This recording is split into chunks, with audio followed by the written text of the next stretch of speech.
Hai, jumpa lagi dengan saya Sadrak di Maxis Vlog. Today I want to talk about communication skills.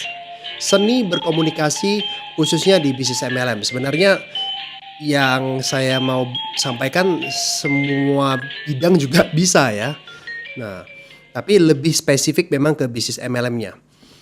Setiap kami adakan seminar ya, kami sering dapatkan pertanyaan dari para member, Pak, itu saya sering dapat kendala kalau ketemu dengan teman lama itu gimana ya cara memulai percakapan ya? Kok belum apa-apa baru diajak ketemuan aja sudah curiga dan sering sekali mendapatkan jawaban no. Sama teman-teman yang lama itu seperti apa? Ada tips gak? Itu ya. Yang kedua adalah saya kok sering banget mendapatkan jawaban no ketimbang yes. Tidak sesuai statistik yang diajarkan selama ini. Permainan angka. Kalau 10 orang dipresentasikan nanti dapatnya 2 orang yang join ya. 20% lah ya. 10 sampai 20% orang bakal join. Tapi kok yang terjadi sama diri saya adalah 10-10-nya nolak saya. Bahkan saya pernah ditolak sampai 30 kali presentasi. Apa yang salah dengan saya? Apa yang masih kurang? Kok nggak sesuai dengan yang diajarkan? Itu dia. Yang pertama adalah kita biasanya akan tanya dulu, Pak, ini kok saya sering dapat jawaban no. Biasanya pertanyaan pertama adalah, lu presentasi berapa kali? Itu dulu.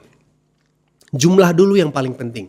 Ternyata kalau presentasinya cuma 5 kali dalam 1 bulan, oh iya jelas kurang banyak, 5 orang aja yang presentasi kan.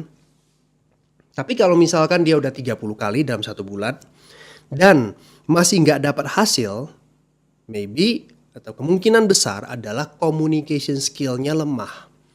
Mungkin dia terlalu maksa orang, mungkin dia terlalu hard selling ya. Setiap ketemu langsung, gue ada produk nih, gue mau tawarin kamu. Gue ada MLM nih, bagus nih, gue mau tawarin kamu. Jadi terlalu frontal. Atau mungkin orangnya tuh suka berdebat.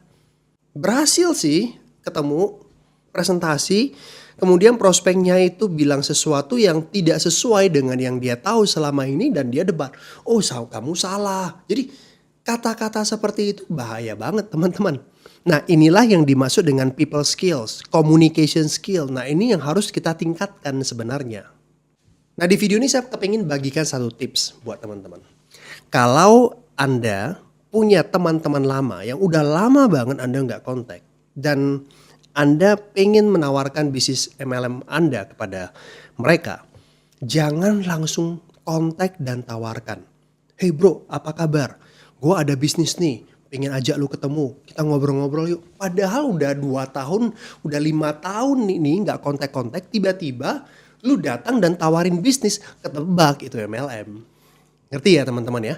Jadi build relation dulu, bangun dulu hubungan kembali.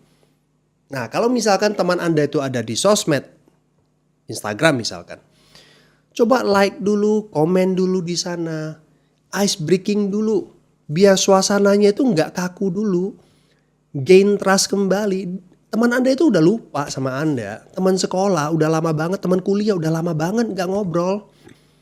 Masa udah lama banget nggak ngobrol langsung tawarin bisnis, orang pasti curiga lah, pasti ya.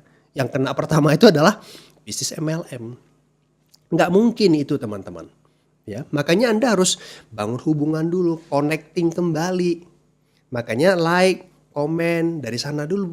It takes mungkin ya 2 kali percakapan, 3 kali percakapan, I don't know ya tergantung Anda teman-teman. Ya intinya adalah build relationship dulu. Jangan terburu-buru untuk menawarkan peluang Anda. Ya, untuk teman-teman lama ya yang Anda udah lost contact begitu lama. Jadi bangun hubungan dulu dengan mereka. Kalau Anda punya kesempatan ajak ketemuan, ngopi dan gak usah tawarkan bisnis dulu. Ngobrol dulu. Jadi gini teman-teman, untuk teman-teman yang udah lama, Anda kalau Anda kalau like foto, komen atau Anda WhatsApp mereka, Anda ngobrol, Anda harus buang dulu tentang bisnis MLM Anda. Anda jangan pernah punya sikap, wah ini mangsa nih, ini daftar nama saya, ini mangsa nih. Kalau mereka join gue dapat 1 juta, gue dapat 2 juta. Wih gue bisa kaya nih. Bukan. Anda jangan punya mindset bahwa bisnis ini dipakai untuk memperkaya diri Anda, itu salah. Anda harus punya sikap, bisnis ini adalah untuk teman saya nih. Gue mau ajak ngobrol, gue mau tahu dulu keadaan dia itu seperti apa. Dia butuh apa? Ada nggak yang nggak nyaman dari keadaan dia sekarang? Itu. Dulu mungkin dia hebat banget, tapi sekarang belum tentu. Mungkin dia sekarang kerja sama orang, dia udah jenuh, udah 10 tahun, pengen mulai bisnis, tapi dia bingung mau mulai dari mana misalkan. Atau dia mungkin pernah ditipu orang karena trauma, sehingga udah kembali kerja aja lah. Daripada gua mikir impian muluk-muluk dan lain sebagainya. Tapi sebenarnya dia memang lagi mencari sesuatu untuk dikerjakan. Atau mungkin di masa pandemi ini, dia itu lagi butuh sesuatu, penghasilan tambahan. Nah, dengan Anda berkomunikasi, sikap kita adalah cari fakta apa yang dia butuhkan sehingga saya itu sebagai penolong. Saya mau ajak teman saya ini untuk bisa kerjasama karena dia itu orangnya baik banget, jujur banget kalau zaman dulu ya di sekolah itu orangnya setia kawan banget, apapun itu. Ya, jadi tujuannya adalah saya mau mengajak dia kerjasama bangun bisnis ini sama-sama sukses bersama. Saya kepingin bantu teman saya untuk memecahkan masalah keuangan dia, apapun itu. Nah, makanya sewaktu Anda komunikasi, tujuannya itu teman-teman. Bukan hanya sekedar, wah gua cuan ini, gua dapat duit banyak itu. Bukan. Ini hanya keuntungan untuk Anda itu adalah efek dari Anda membantu dia, memperkenalkan dia sebuah bisnis MLM. Ngerti ya teman-teman ya? Nah jadi Anda harus buang sikap